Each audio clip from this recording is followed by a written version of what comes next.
Hello, Bachcho. Let's read this question. The question says that a sector of circle of radius 9 centimeter and central angle of 120 degree, it is rolled up so that the two bounding radii are joined together to form a cone.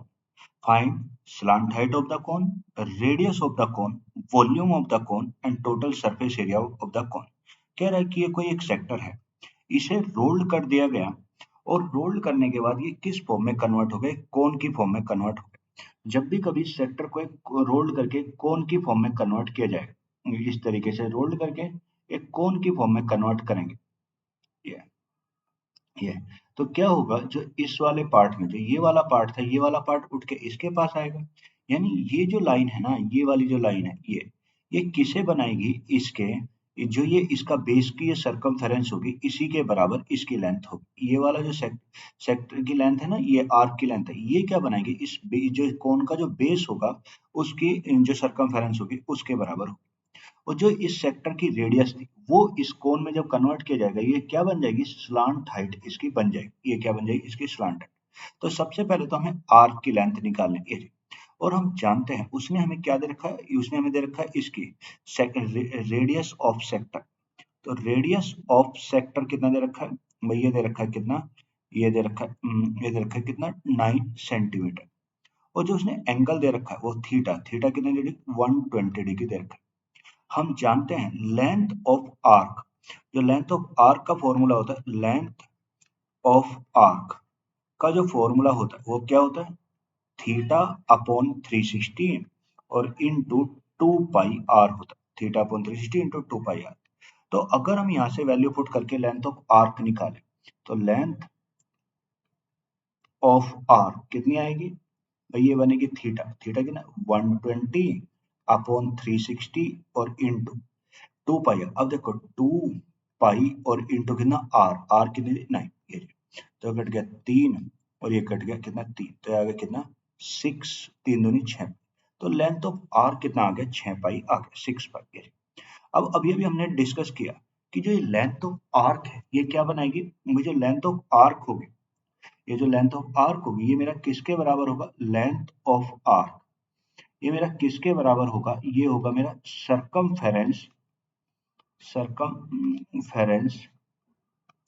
Of base of cone, base of cone के बराबर होगा। जो ये length of arc होगी ये किसका है, circumference of base of cone. तो यानी, और हम जानते हैं circumference of base of cone का क्या होता है, 2 पाई आर। तो अगर मैं यहाँ पे रखूं तो 6 पाई और इक्वल टू कितना, 2 पाई, और इसकी रेडियस मान लो, ये जो कोन बन गया इसकी रेडियस स्मॉल आर है, तो इंटू कितना हो जाएगा, आर। अब देखो 2 पाई से ये कट गया, 6 पाई तो कितना आ गया, 3। तो आर की वैल्यू जो आर निकल के आ गया, आर मेरा कितना आ गया, 3 सेंटीमीटर आ गया। यानी जो मेरी ये आ गई कितनी आ गई, 3 सेंटीमीटर हो गई।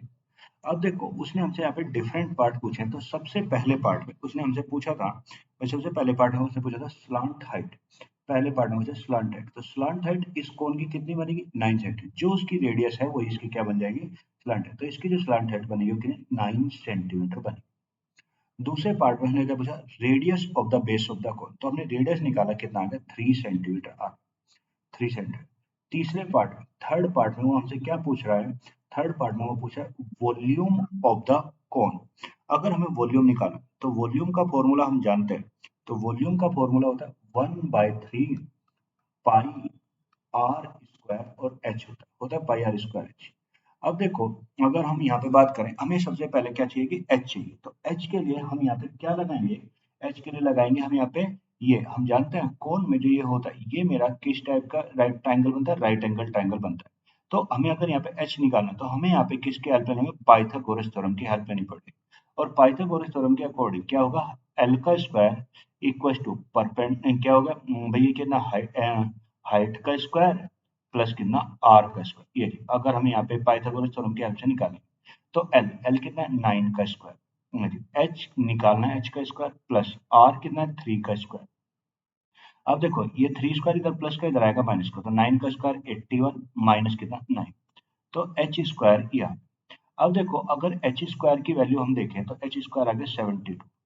अब 72 वैसे तो परफेक्ट स्क्वायर नहीं है, पर इसे लिखा जाता है 36 इंटू 2 लिख सकते हैं। और 36 किसका स्क्वायर होता है 6 का, और ये 2 किसका होता है √2। तो h का जो मान निकल के आएगा, h का मान आ गया 6√2 सेंटीमीटर, यानी मेरा h निकल गया कितना है 6√2 क्या है सेंटीमीटर है। अब हमें ये नहीं चाहिए, हमें तो वॉल्यूम भी चाहिए। तो अगर वॉल्यूम चाहिए तो वॉल्यूम मैंने बताओ, तो वॉल्यूम इक्वल टू क्या 1/3 पाई 22/7 आर स्क्वायर। तो आर कितना है 3 × 3 और h कितना है 6√2।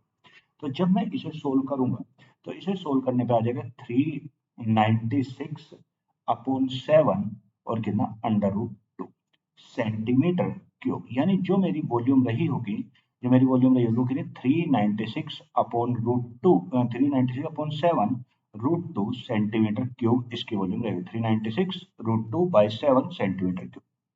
फोर्थ पार्ट में हमसे क्या पूछा, टोटल सरफेस एरिया पूछा है।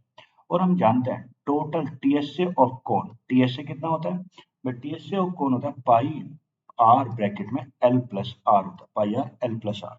तो अगर पाई आर एल प्लस आर होता है तो यहाँ पे वैल्यू पुट कर दो, पाई तो हो गया 22/7, आर कितना है 3, एल कितना है 9 प्लस कितना है 3। तो ये होगा। अब देखो इसे जब सोल्व करेंगे तो अगर 22/7 इंटू 3 इंटू कितना 12।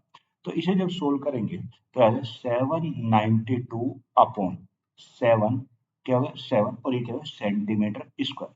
यानी ये जो होगा इसका टोटल सरफेस एरिया आ जाएगा। तो उसने हमसे यहाँ पे 4 पार्ट पूछे। सबसे पहले पूछा था स्लांट हाइट, तो स्लांट हाइट मेरी कितने आ गई 9 सेंटीमीटर आ गई। सेकेंड पार्ट में उसने पूछा था रेडियस, तो रेडियस कितने आ गए 3 सेंटीमीटर। फिर उसने पूछा था वॉल्यूम ऑफ द कोन, तो होगा 396/√2/7 सेंटीमीटर क्यूब। और फिर पूछा था टोटल सरफेस एरिया, तो वो कितना 792/7 centimetre square. Hope you will understand it well. Thank you and best of luck.